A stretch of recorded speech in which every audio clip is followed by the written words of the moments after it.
Biggest complaint I hear about hiring is hiring someone who sounded good in the interview, but then ended up being a different person in reality.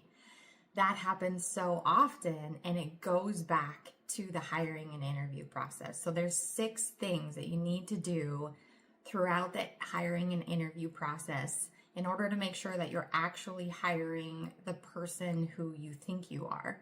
And so, number 1 is your interview needs to determine who is the real person. And we do this by asking very intentional questions that are not at all the generic questions that are happening in most interviews today. Second thing we're figuring out is what is the motivation for this person wanting this role? Like, is it just a paycheck, a status bump, or are they actually wired and designed and excited to take on this role?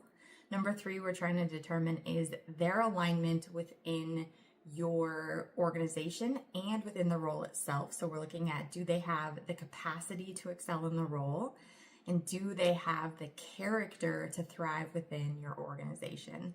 The 4th thing that we're doing is we're making sure that we are actually making our pitch as our company as why should you work here? How will we deliver value to your life? Like, how are we going to challenge you, grow you, appreciate you? And this actually sets you apart in a competitive hiring market. It actually makes you seem different than all of the other interview processes that they're going through. That's very important.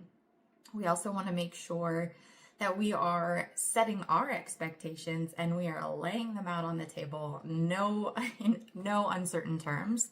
So we are letting them know, here are the behavioral expectations, here are the value expectations, here's how we expect our employees to show up, here's how we make sure that we do that, here's our expectations for their level of excellence in the role, and you lay it all out there to actually scare them away. Because if you scare them away, they weren't cut out to begin with. If you don't scare them away, that actually gets them excited and they're like, yes, tell me more.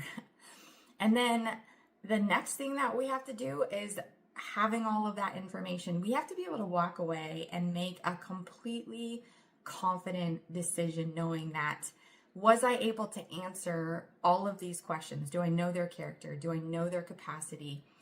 Did I lay out all of our expectations? What questions did I ask that actually gave me that information?